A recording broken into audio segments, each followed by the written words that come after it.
ಓಂ ಶ್ರೀ ಗುರುಭ್ಯೋ ನಮಃ. ಒಂದು ರಾಜ್ಯದಲ್ಲಿ ಒಬ್ಬ ರಾಜನಿದ್ದ. ಆತನಿಗೆ ಇಬ್ಬರು ಪತ್ನಿಯರು. ಹಿರಿಯ ರಾಣಿ ದುರಹಂಕಾರಿ ಮತ್ತು ಕೆಟ್ಟವಳಾಗಿದ್ದಳು. ಅವಳಿಗೆ ಇಬ್ಬರು ಗಂಡು ಮಕ್ಕಳಿದ್ದರು. ಕಿರಿಯ ರಾಣಿಯದು ವಿನಯ ವಿನಮ್ರತೆಯ ಸ್ವಭಾವ ಆಗಿದ್ದು, ಗಣಪತಿಯ ಭಕ್ತಳಾಗಿದ್ದು, ನಿತ್ಯ ಗಣೇಶನನ್ನು ಪೂಜಿಸಿ ಆರಾಧಿಸುತ್ತಿದ್ದಳು. ಅವಳಿಗೆ ಸಂತಾನವಿರಲಿಲ್ಲ. ಹಿರಿಯ ರಾಣಿ ಕಿರಿಯ ರಾಣಿಯನ್ನು ದ್ವೇಷಿಸುತ್ತಿದ್ದು, ಅವಳ ಹತ್ತಿರ ರಾಜನು ಹೋಗದಂತೆ ಉಪಾಯದಿಂದ ತಪ್ಪಿಸಿ ಯಾವಾಗಲೂ ತನ್ನ ಅಂತಃಪುರದಲ್ಲಿ ಇರುವಂತೆ ಮಾಡಿದ್ದಳು.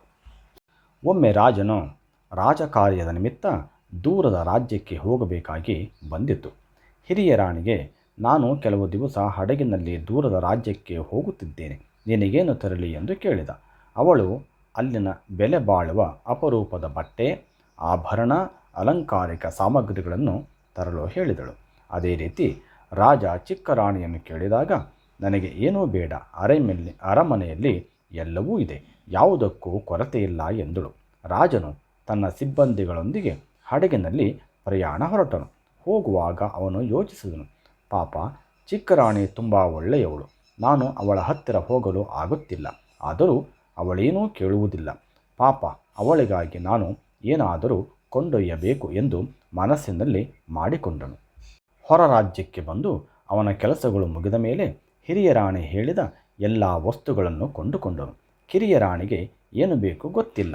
ಎಲ್ಲ ಕಡೆ ಹುಡುಕಿ ಯೋಚಿಸಿದನು. ಅವಳಿಗೊಂದು ಅಪರೂಪದ ಗಣಪತಿ ವಿಗ್ರಹ ಕೊಂಡುಕೊಡಬೇಕು, ಅವಳಿಗೆ ಅದು ಇಷ್ಟವಾಗುತ್ತದೆ ಎಂದುಕೊಂಡು ಹುಡುಕುತ್ತಿದ್ದನು.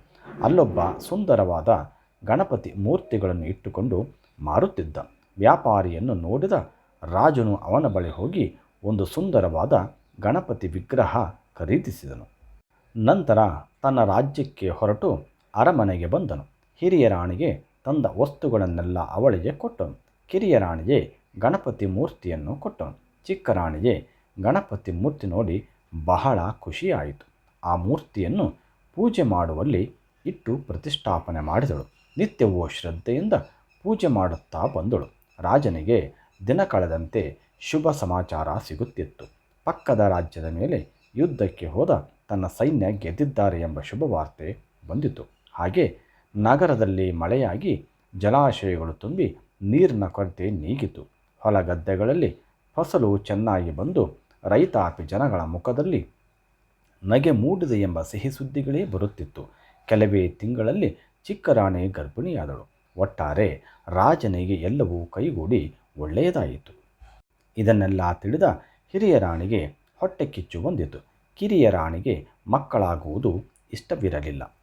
ಈಗ ಗಣೇಶನನ್ನು ಅರಮನೆಯಲ್ಲಿ ಸ್ಥಾಪನೆ ಮಾಡಿದ ದಿನದಿಂದಲೂ ಎಲ್ಲವೂ ಅವಳಿಗೆ ಒಳ್ಳೆಯದಾಗುತ್ತಿದೆ, ಹೇಗಾದರೂ ಮಾಡಿ ತಡೆಯಬೇಕು ಎಂದು ತನ್ನ ದಾಸಿಯರಿಗೆ ಹೇಳಿ ಅಲ್ಲಿದ್ದ ಗಣಪತಿ ವಿಗ್ರಹವನ್ನು ಕದ್ದು ತರಲು ಹೇಳಿದಳು.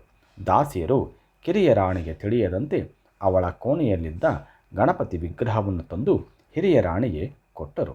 ಹಿರಿಯ ರಾಣಿ ಕತ್ತಲಾದ ಮೇಲೆ ಗಣಪತಿ ಮೂರ್ತಿಯನ್ನು ಹಿತ್ತಲಲ್ಲಿದ್ದ ಬಾವಿಗೆ ಹಾಕಿದಳು. ರಾತ್ರಿ ಗಣಪತಿಯನ್ನು ಬಾವಿಗೆ ಹಾಕಿ ಸ್ವಲ್ಪ ಹೊತ್ತಿನಲ್ಲಿ ಬಾವಿಯ ಒಳಗಿಂದ ದೊಡ್ಡ ಮರ ಬೆಳೆದು ಅದರಲ್ಲಿ ಸುಂದರವಾದ ಬಂಗಾರದ ಬಣ್ಣ ಬಣ್ಣದ ಹೂವು ಅರಳಿ ಎಲ್ಲರಿಗೂ ಕೈಗೆಟುಕುವಂತೆ ಕಾಣುತ್ತಿತ್ತು. ಮುಂಜಾನೆ ಬಂದ ಜನರು ಆಶ್ಚರ್ಯಚಕಿತರಾಗಿ ಮರ ಮತ್ತು ಹೂವನ್ನು ನೋಡುತ್ತಿದ್ದರು. ಬಾವಿ ಒಳಗೆ ಈ ಗಿಡ ರಾತ್ರೋರಾತ್ರಿ ಬೆಳೆದು ಬಿಟ್ಟದೆಯಲ್ಲ, ಇದು ಹೇಗೆ ಎಂದು ಮಾತನಾಡುತ್ತಿದ್ದರು. ಬಂಗಾರ ಬಣ್ಣದ ಹೂವು ಕೈ ಎಟಕುವಂತಿದ್ದರೂ ಕೈ ಹಾಕಿ ಕೀಳಲು ಹೋದರೆ ಯಾರಿಗೂ ಸಿಗುತ್ತಿರಲಿಲ್ಲ. ಈ ವಿಚಾರ ರಾಜನಿಗೆ ತಿಳಿದು ರಾಜ ಮತ್ತು ಹಿರಿಯ ರಾಣಿ ಆ ಬಾವಿ ಸಮೀಪ ಬಂದರು. ಅವರು ಹೂವನ್ನು ಕೀಳಲು ಪ್ರಯತ್ನಪಟ್ಟರು. ಅವರ ಕೈಗೆ ಸಿಗಲೇ ಇಲ್ಲ. ರಾಜನು ಚಿಕ್ಕ ರಾಣಿಗೆ ಹೇಳಿ ಕಳುಹಿಸಿದ. ಚಿಕ್ಕ ರಾಣಿ ಬಂದಳು. ಭಕ್ತಿಯಿಂದ ತನ್ನ ಸೆರಗನ್ನು ಹೂವಿನ ಕೆಳಗೆ ಹರಡಿದಳು. ಆ ಹೂವು ಮರದಿಂದ ಉದುರಿ ಅವಳ ಸೆರಗಿನೊಳಗೆ ಬಿದ್ದ ತಕ್ಷಣವೇ ಅದು ಗಣೇಶನ ಮೂರ್ತಿಯಾಯಿತು. ರಾಜನಿಗೆ ಆಶ್ಚರ್ಯವಾಯಿತು. ಅರೆ, ಇದು ನಾನು ತಂದ ಗಣಪತಿ ವಿಗ್ರಹ ಇಲ್ಲಿಗೆ ಹೇಗೆ ಬಂದಿತು ಎಂದು ಚಿಂತಿಸುತ್ತಿದ್ದರೆ ಚಿಕ್ಕ ರಾಣಿ ತನಗೆ ಈ ವಿಷಯ ಗೊತ್ತಿಲ್ಲ ಎಂದಳು. ಆಗ ಚಮತ್ಕಾರವೆಂಬಂತೆ ಸಾಕ್ಷಾತ್ ಗಣೇಶನೇ ಪ್ರತ್ಯಕ್ಷನಾಗಿ ಯಾರು ಈ ಕೆಲಸವನ್ನು ಮಾಡಿದ್ದಾರೋ ಅವರೇ ಬಾಯಿ ಬಿಡುತ್ತಾರೆ ಎಂದನು. ಇದನ್ನೆಲ್ಲ ನೋಡುತ್ತಿದ್ದ ದೊಡ್ಡ ರಾಣಿಗೆ ನಾಚಿಕೆಯಾಗಿ ಏನು ಹೇಳದೆ ತಲೆ ತಗ್ಗಿಸಿ ನಿಂತಳು. ಆಗ ಬಾವಿಯ ಬಳಿ ಬಂದು ಪವಾಡ ನಡೆಯಿತು. ಅಲ್ಲೊಂದು ದೃಶ್ಯ ಬಂದಿತು. ಎಲ್ಲರೂ ನೋಡುತ್ತಿದ್ದರು. ಹಿರಿಯ ರಾಣಿ ದಾಸಿಯರಿಗೆ ಗಣಪತಿ ವಿಗ್ರಹ ಕದ್ದು ತರಲು ಹೇಳಿದ್ದು, ದಾಸಿಯರು ಕದ್ದು ತಂದು ಕೊಟ್ಟಿದ್ದು, ನಂತರ ಹಿರಿಯ ರಾಣಿ ಅದನ್ನು ಬಾವಿಗೆ ಹಾಕಿದ್ದು ಎಲ್ಲವೂ ಕಾಣಿಸಿತು. ರಾಜನಿಗೆ ಹಿರಿಯ ರಾಣಿ ಮಾಡಿದ ಕುತಂತ್ರ ಬುದ್ಧಿ ಈಗ ತಿಳಿಯಿತು. ಅವನು ಕೂಡಲೇ ರಾಣಿಯನ್ನು ತ್ಯಜಿಸಿ ರಾಜ್ಯದಿಂದ ದೂರ ಇರುವ ಹಳೆಯ ಅರಮನೆಯಲ್ಲಿ ಅವಳಿಗೆ ಇರಲು ಏರ್ಪಾಟು ಮಾಡಿದನು. ಕಿರಿಯ ರಾಣಿಯ ಒಳ್ಳೆಯ ಗುಣಗಳು ರಾಜನಿಗೆ ತಿಳಿಯಿತು. ಗಣೇಶನ ಮಹಿಮೆ ಅಪಾರ ಎಂಬ ನಂಬಿಕೆ ಬಂದಿತು. ಅರಮನೆಯ ಆವರಣದಲ್ಲೇ ಸುಂದರವಾದ ದೊಡ್ಡ ದೇವಸ್ಥಾನವನ್ನು ಕಟ್ಟಿಸಿ ಅಲ್ಲಿ ಗಣಪತಿಯನ್ನು ಪ್ರತಿಷ್ಠಾಪನೆ ಮಾಡಿಸಿ ನಿತ್ಯ ಪೂಜೆ, ನೈವೇದ್ಯ, ಮಂಗಳಾರತಿ, ಪ್ರಸಾದ ಎಲ್ಲವನ್ನು ನಡೆಯುವಂತೆ ಏರ್ಪಾಟು ಮಾಡಿದನು.